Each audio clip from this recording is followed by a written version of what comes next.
네, 안녕하세요. 로열로더 투자전략가 로로쌤입니다. 자, 2020년 6월 11일 목요일 퇴근길 시황 시작하도록 하겠습니다. 자, 오늘 1년에 4번 있는 6월의 선물 옵션 만기일이었습니다. 여러분들이 막 기다리면서 이 부분에 대해서 관심을 갖는 게 만기일 이후에 하락장 오는 거 아니냐. 이런 부분에 대해서 여러분들이 좀 많이 관심을 갖고 궁금해 하셨는데 이 부분에 대해서 다시 한번 짚어드리도록 하겠습니다. 오늘 메이저 수급 재밌는 수급이 나와서 포인트를 한번 짚어드릴게요. 그리고 우선주가 좀 미쳤다라고 말씀을 드렸는데 이 부분에 대해서도 한번 말씀드릴게요. 우선주 품절주가 조금 움직이는 시장 같은 경우 어떻게 되는지 알려드릴게요. 자, 먼저 해외 증시를 확인을 하면 다우지수 같은 경우는 이렇게 FOMC 쪽에서 쉬어가는 흐름을 만들기 위해서 한 차례 위쪽으로 양봉을 뽑아줄 필요가 있다라고 말씀드렸습니다. 27,000포인트 지지력 테스트는 나왔고요. 오늘 같은 경우에도 새벽에는 이제 내일 새벽이 되는 거죠. 이제 다가오는 밤에도 이 약세 구간 쪽을 살짝은 만들 수 있습니다. 그래서 27,000포인트 지지력 테스트 혹은 아래로 내려갔다가 뭐 꼬리를 달고 올라오는지 아니면은 아래쪽으로 방향성을 한번 돌려서 이 아래쪽에 지지력 테스트를 받으러 가는지 뭐 확인할 필요는 있을 것 같습니다. 하지만 그렇게 뭐 우려감을 가질 필요는 없다, 이 부분은 정도로 보시면 되고요. FOMC 결과는 다들 뉴스로 접하셨겠지만 기준금리를 동결했습니다. 이거 뭐 당연한 거죠.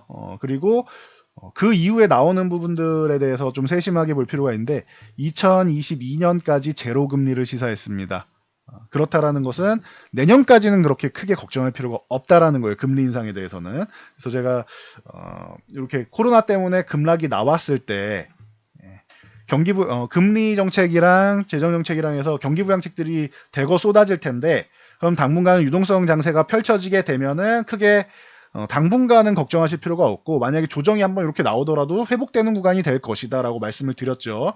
그러니 이 구간이 언제까지냐가 중요한데 단기적인 건 아니다라고 아예 발표를 해버렸습니다. 뭐 당연한 거죠. 코로나가 아직도 끝나지도 않았는데 올해 안에 유동성을 회수한다 말이 안 되는 거고 내년 하반기 정도에 가능성이 있느냐 이 부분에 대해서가 물음표였는데 내년까지도 택도 없다라는 미국 이 FOMC의 발표라고 생각하시면 됩니다. 그래서 좀 보수적인 방침이 나오지 않겠느냐라는 부분에 대해서는 전혀 아닌 거죠. 제롬 파월 의장이 혼자 결정하는 게 아니기 때문에요. 그래서 17명의 인사 중에서 2020년에 금리 인상도 2명 정도밖에 예상하지 않고 있습니다. 그리고 15명은 금리 인상에 대해서 부정적이라는 것이죠. 물론 이 숫자는 바뀔 수가 있어요. 예상보다 경기가 빨리 회복된다라고 하면은 이 숫자는 변경될 수 있으니 너무 크게 의의를 두지는 마시고 빨라야 이렇게 생각하세요. 빨라야 2021년 말 정도에 인플레이션에 대비해서 금리를 인상해야 되는 것 아니냐, 선제적 조치를 취해야 되는 거 아니냐라는 발언들이 나오면 그때부터 한 차례 조정을 좀 큰 조정이 나올 수 있으니 조정을 조심하시면 돼요. 아니면은 유동성을 금리 인상 아니더라도 뭐 테이퍼링이나 뭐 몇몇 가지 정책이 나올 수 있다, 준비해야 되는 거 아니냐라고 발언이 나오면 그때 조심하시면 돼요. 빨라야 2021년 하반기가 되지 않을까 싶고 좀 늦으면 2022년이 되겠죠. 그래서 금리 인상을 하고 나서 하락장이 오는 게 아니에요. 이 얘기가 먼저 나오기 시작하면 유동성 회수 얘기가 나오기 시작하면 조정의 가능성이 생기는 겁니다. 그러니 이 부분은 좀 참고해서 미리 알고 계시면 될 것 같아요. 그럼 그때까지는 조정이 작은 조정이든 큰 조정이든 나와도 추세는 깨지지 않는다라는 것. 이 부분만 여러분들이 명확하게 알고 가시면 될 것 같아요. 그리고 자산 매입 같은 경우도 월 1200달러 수준 유지한다고 방침을 밝혔으니 예상한 것보다 굉장히 신중한 파월 의장에서 경제적인 측면에서만 보고 좀 보수적으로 발언하지 않겠느냐라는 부분에 대해서는 이번에는 굉장히 시장 우호적으로 제가 볼 때는 제 기준에서 이 정도면은 제롬 파월이나 이 FOMC에서 발표한 것 치고는 굉장히 시장 우호적인 부분이에요. 물론 시장만을 위해서는 아니겠지만 시장에는 우호적인 측면 단기적으로는 뭐 흔들림이 나올 수 있어도 중장기적으로는 문제될 게 전혀 없는 그런 정도 수준이다라고 보시면 됩니다. 참고하시고요. 자, 나스닥 같은 경우 10,000포인트 뭐 제가 농담 삼아 만스닥이라고 말씀을 드렸는데 진짜로 만스닥 시대가 왔습니다. 그래서 10,000포인트 왔는데 나스닥도 조정 받으면 이렇게 뭐 9,800포인트 지지력 테스트나 아니면 살짝 이탈했다 회복되는 수준이나 뭐 나올 수는 있겠죠. 그래서 나스닥은 뭐 여전히 강하다. 라고 말씀드릴 수 있겠습니다. 중요한 건 우리나라 증시인데 그 영향력으로 해서 오늘은 이제 하락 출발을 했죠. 그래서 마이너스 0.5% 정도대에서 이제 개장 초에 하락 출발을 해서 강보합권까지는 진행이 됐습니다. 그리고 나서 하락이 나왔는데 요건 분봉 보면서 간단히 볼게요. 자, 5분봉으로 보면은 자, 오늘 지수입니다. 전일 종가 대비해서 하락 출발을 보였는데 한 10시에서 11시 사이 정도까지는 이제 플러스권 왔다 갔다 보합권 전후로 왔다 갔다 하면서 1시간 정도를 이끌었습니다. 그리고 이 구간에서 이제 수급 동향을 잘 봐야 되는데 오늘 포인트가 재밌는 포인트가 나왔어요. 여러분들이 제가 설명해 드린 부분을 잘 보고 체크를 하셨다면은 오늘은 기관이 아침부터 계속해서 강력한 매도관에서 1조 넘게 매도를 했어요. 그리고 금융투자 같은 경우는 기존에 매수가 좀 들어왔는데 청산이 안 나왔는데 이 부분은 단기적으로 프로그램 영향력이나 아니면 단기적으로 청산될 가능성이 꽤 높다라고도 말씀을 드렸습니다. 기억나시죠? 금융투자 이 부분에서 좀 매도가 나오면서 청산이 나왔다. 그래서 특별할 건 없습니다. 금융투자에서 매도 나온 거에 대해서는. 연기금이 좀 매도한 거는 좀 기분 나쁘고 요게 그 국내 기관에다 힘을 살짝 실어준 정도다라고 보시면 될 것 같아요. 그리고 중요한 포인트는 외국인이 매도를 하지 않고 있다라는 것. 그리고 코스닥 같은 경우도 기관이 함께 하방 압력을 조금 주었다라는 것. 그래서 코스닥은 플러스 1%권에서 이제 약보합권까지 내려왔죠. 그래서 수급 포인트를 여기서 보시면 기관이 제가 그동안의 기관보다는 외국인 포지션 중심으로 말씀드리고 어제 같은 경우는 기관도 상승보다는 상승이 안착되기보다는 장중에는 좀 올라가더라도 이 상승이 안착하기보다는 다시 한번 밀려서 이렇게 끝날 가능성이 높지 않겠느냐라고 말씀을 드렸었죠. 기관 요 구간에서 이제 매도 물량을 조금 쌓아놓고 있기 때문에 그래야지 조금은 밀려서 끝나야지 서로 윈윈할 수 있다. 또 그렇다고 과도하게 하락 포지션을 보지는 않는다. 그래서 제가 생각한 부분은 한 2175포인트 전후에서 여기서 변동성이 커야 플러스 마이너스 1% 정도 되지 않겠느냐라고 했는데 퍼센트가 아니라 1포인트 정도 올라왔네요. 2176포인트니까. 그래서 이 정도 안쪽에서 해결이 되었다. 그러면은 지금 시장은 하락이 나왔다고 아이고 뭐니 조정 나오는 거 아니야? 이게 아니라 상식적으로 시장이 움직였구나라고 생각하시면 돼요. 자, 이 수급 때문에 어떤 상황이 벌어졌느냐?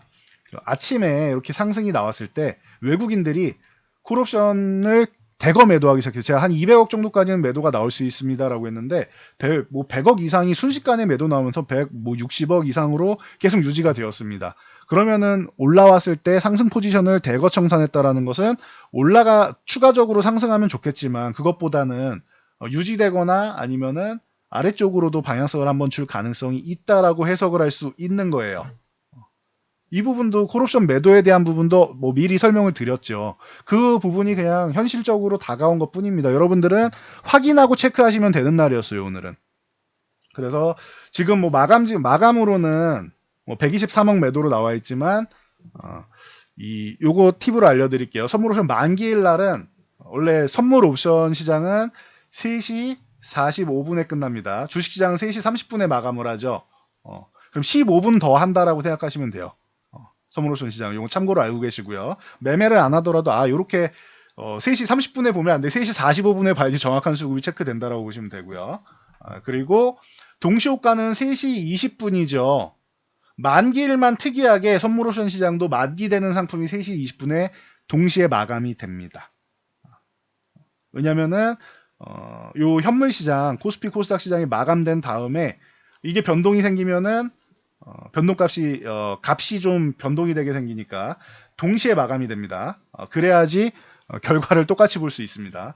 그래서 요 개념만 알고 계시면 되고 3시 20분에 마감되는구나까지 보시고 그럼 만기일에 뭘 봐야 되느냐 3시 20분에 옵션 혹은 선물 수급과 3시 20분 이후 그러니까 그 이후에 차월물이 거래가 되겠죠. 6월물은 마감이 되지만 선물 9월물과 옵션 7월물은 계속 거래가 된단 말이에요. 그럼 여기에서 차익이 여기 발생을 하게 돼요. 그럼 160억대의 마이너스 매도 금액이었던 게 지금 120억대니까 7월물을 40억 정도는 매수를 한 결과가 됩니다. 결과만 보세요. 제가 지금 말씀드린 게 어렵다라고 하면은 상승 포지션을 40억 정도는 늘렸다. 그리고 하락 포지션 이쪽은 한 20억 정도 늘렸다라고 보시면 돼요. 풋옵션은. 그럼 하락 포지션보다는 상승 포지션이 많죠. 그럼 굳이 그렇게 부정적으로 볼 필요는 없다라는 거예요. 거기다가 선물 같은 경우도 9월까지 3개월 정도로 보면은 청산이 나온 게 하나도 없고 오히려 9만 계약 넘어서 추가적으로 또 선물 매수가 들어왔어요. 그러면은 이후에는 당장 6월 만기 이후에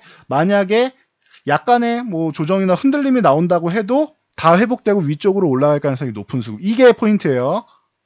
포인트만 다시 짚어드리면은 오늘 요 만기 이후에 다음 월물, 차월물 거에도 상승 포지션, 옵션도 상승 포지션이 더 많았고 선물 같은 경우는 롤오버가 어느 정도 물량이 나왔을 거고 거기에 추가적으로 매수가 들어왔다라는 것은 9월까지 해서 중간에 어디서 꺾일지 모르겠지만 9월까지 해서 추가적인 상승이 나올 가능성이 높다라는 것을 시사해 주는 것입니다. 그럼 적어도 7월이든 8월이든 추가적인 상승은 볼 수 있겠죠, 우리가. 그럼 여러분들이 요 만기일 이후에 뭐 하락장 오는 거 아닙니까? 이렇게 우려하시는 분들 굳이 그렇게 걱정할 필요 없다라는 거예요. 만약에 흔들림이 나와도 뭐 지금 상황에서는 이렇게 횡보하는 구간이 2130에서 2230 정도가 되는데 요 100포인트 구간이 되는데 흔들림이 좀 나와도 2100 흔들기 나와 봐야 요 21선 있는 구간이죠. 그러니 여러분들이 뭐 조정에 대해서 뭐 강력한 조정, 뭐 깊은 하락 이런 걸 생각하실 필요가 없다라는 거예요. 그래서 상승 구간에서는 포지션을 인버스를 들고 가는 게 아닙니다라고 제가 꾸준히 말씀드리고 있죠. 이 부분에 대해서는 뭐 내일이든 주말이든 해서 교육 영상을 하나 올려드릴게요. 지난번에 칼럼 올려드린 게 있으니까 그 내용 바탕으로 제가 기존에 저희 회원분들한테 어떻게 말씀을 드렸는지 기존에 4월에 분석해드린 게 있는데 그거를 가져다가 알려드리도록 하겠습니다. 이제 시간이 좀 지났으니까 오픈해드려도 될 것 같아요. 그래서 왜 인버스를 사면 안 되는 것인지 이 부분에 대해서 간단히 또 설명을 드릴 테니 교육 영상 참고하시면 될 것 같고요. 자, 코스닥 시장 같은 경우는 오늘도 상승 흐름이 나오면서 장중에는 1% 상승 보이다가 마감 부분에 뭐 기관 매도에 의해서 좀 하락이 나왔습니다. 그래도 하락이 고점 대비해서 하락이 나온 거지 실제 지수는 약보합에서 마감을 했습니다. 그래서 코스닥은 너무 강하다. 그래서 750포인트 위쪽에서 지지력도 받고 유지된다면 좋은 거고 740포인트 정도까지 내려와서 지지력 테스트를 받아도 이상할 게 전혀 없다. 그냥 코스닥은 강하다라고 보시면 돼요. 네, 이렇게 보시고 오늘 좀 특이 동향으로 좀 말씀드릴 만한 게 최근에 요거를 제가 언급을 드려야 되나 말아야 되나 고민을 좀 많이 했는데 봄 정도 되거나 하면은 보통 품절주나 우선주들이 한번 움직이는 타이밍들이 있어요. 그래서 최근에 엄청났던 삼성중공업 우선주 같은 경우 뭐 경고 종목 들어가 있고 뭐 거래도 정지되고 하는데 이 종목 같은 경우 뭐 지금 어마어마한 흐름을 보이고 있죠. 뭐 특별히 뭐 엄청난 호재가 들어와서 그래요. LNG선 뭐 호재는 있지만 이 정도까지 갈 건 아니었잖아요. 본주는 이만큼 안 움직였으니까. 자 보시면은 삼성중공업 본주는 상승은 했지만 이 정도까지 움직이진 않잖아요. 근데 우선주가 이렇게 한 번씩 움직일 때가 있습니다. 얘만 그런 게 아니에요. 뭐 오늘 같은 경우 하나 같은 경우도 올라왔고 코오롱 카나도 뭐 최근에 이렇게 올라오고 있죠. 코오롱 우선주 같은 경우도 마찬가지로 오늘 뭐 강력한 모습 그리고 이제 삼성 SDI 우선주 같은 경우도 이렇게 좋은 모습 최근에 뭐 강력하게 해서 이런 게 막 상한가를 들어가고 있어요. 뭐 두산 프로셀도 있고 많습니다.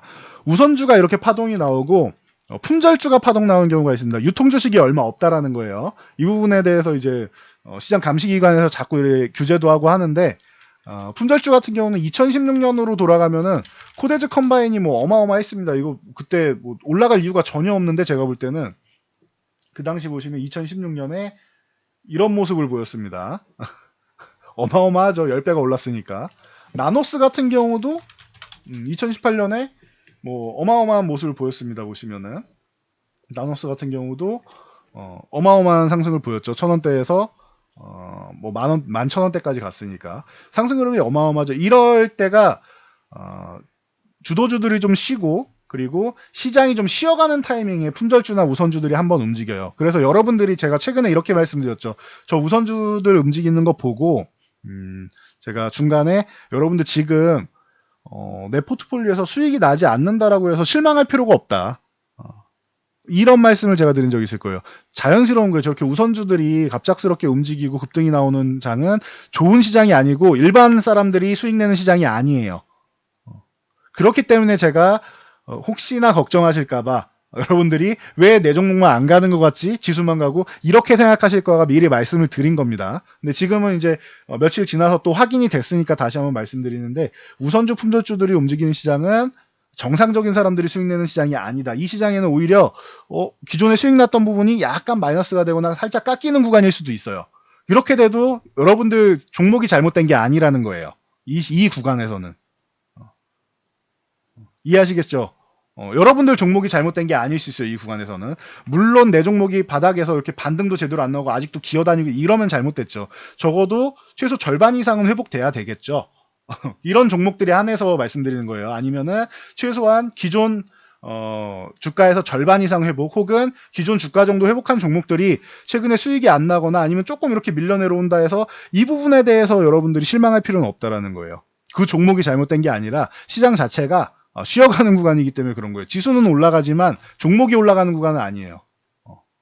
지수 올라가는 건 시총상위주 몇 종목을 가지고 위쪽으로 올리거나 잡아놓고 밑에 종목을 패는 경우도 많이 있습니다. 경험해 보신 분들 있을 거예요. 이 부분은 주식 경력이 한 5년 이상 되시는 분들은 많이 경험해 보셨을 겁니다. 지수는 유지되는데 갑자기 종목들이 막 급락이 나와요. 근데 지금은 그렇게 급락이 나오는 시장도 아니죠.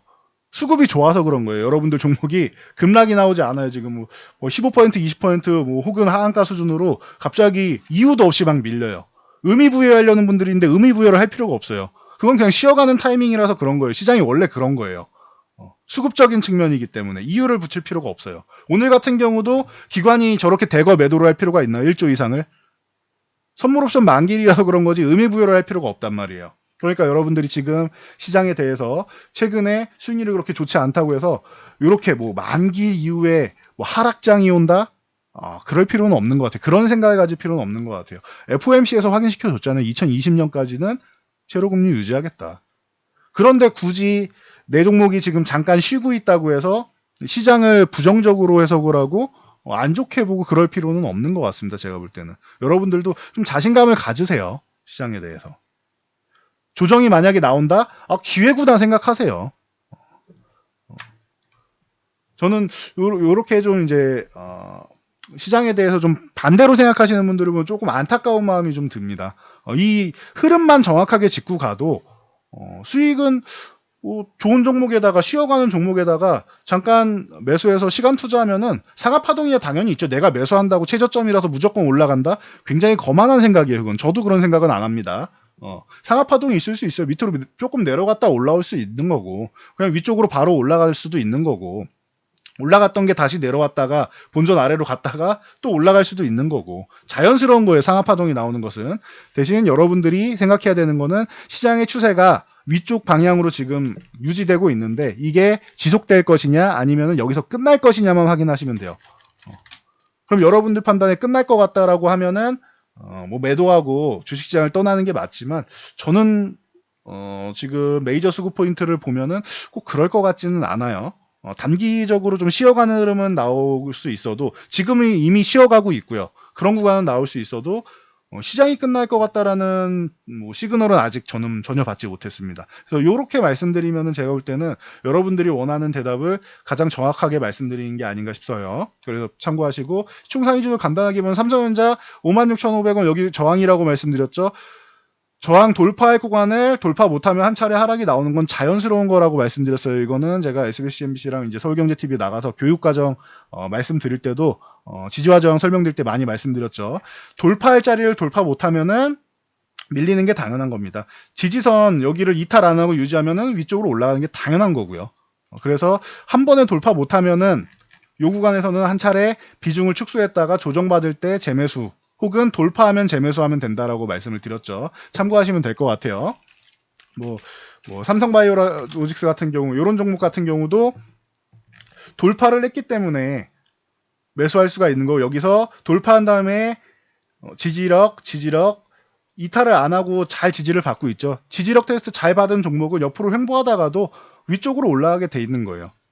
그러니까 여러분들이 이렇게 잘 보셔야 돼요. 저항 구간에 있는 종목은 매매하는 게 아니고 이런 건 매도하는 거고 지지력 테스트를 봤는데 이탈하지 않는 종목은 오히려 이런 종목은 매수를 하는 거예요. 요 개념만 정확하게 이해를 하셔도 여러분들이 뭐 주식을 하시는데 큰 도움이 될 거라고 생각합니다. 그래서 뭐 저항을 돌파하는 거랑 뭐 이탈하는 거랑 이런 부분은 좀 구분하는 시그널 같은 경우가 있는데, 그런 부분은 추후에 이제 제가 추세 매매 강의 하다가 좀 멈춰놓은 게 있는데 하반기에 다시 한번 교육 과정 올려드릴 거니까 보시면 될 것 같고요. 그 부분에 좀 응용표는 이제 뭐 저희 회원분들께 뭐 말씀드리겠죠. 그러니까 참고 정도 하시면 될 것 같습니다. 요 정도 기본 개념 정도만 알고 가셔도 지금 시장은 나쁘지 않아요. 제가 볼 때는. 아주 뭐 인생을 역전할 정도 수익률까지는 모르겠지만 적어도 여러분들이 은행이자가 지금 기준금리가 낮아지면서 은행이자가 낮아졌는데 물가 상승률 이상으로 좀 수익 정도는 내고 싶다는 정도는 방금 말씀드린 정도만 알고 계셔도 돼요. 좀 더 수익률을 극대화하고 싶고 종목을 좀 선별해서 좋은 종목으로 해서 좀 끌어올리고 싶다라고 하면 그러면 저희 쪽에 문의를 하시면 되는 거고, 이렇게 구분하시면 될 것 같아요. 저희는 뭐 회원 가입하세요라고 강요 안 하잖아요. 네. 저희는 딱 모집 기간에만 뭐 한두 번 말씀드리고 말잖아요. 그러니까 이런 부분은 여러분들이 스스로 할 수 있도록 매도 타이밍 어렵다라고 하지 말고 매도 타이밍은 저항 가면 한 차례 매도, 돌파하면 재매수, 지지선 내려오면은 이 지지선에서 재매수, 이렇게 반복하시면은 되지 않을까 싶습니다. 삼성전자랑 삼성바이오로직스는 저항에 걸린 종목과 지지받고 다시 올라가는 종목의 대표적인 종목들이라서 그냥 시총상위주 중심으로 설명을 드린 겁니다. 그러니까 참고 정도 하시면 될 것 같습니다. 오늘은 여기까지 말씀드리고 물러가도록 하겠습니다. 시장에 자신감 가지시고요. 여러분들 너무 하락 쪽에 우려감 갖고 하지 않으셨으면 좋겠습니다. 조정이 나오면은 기회구나 라고 생각하세요. 여기까지 하면은 깔끔할 것 같습니다. 저는 이만 물러가도록 하겠습니다. 영상이 도움되셨다면은 좋아요, 댓글 하나씩 남겨주시고요. 그리고 영상 잘 참고해서 모두 안전하게, 안전이 제일 중요합니다. 안전하게 성공 투자하시기 바랍니다.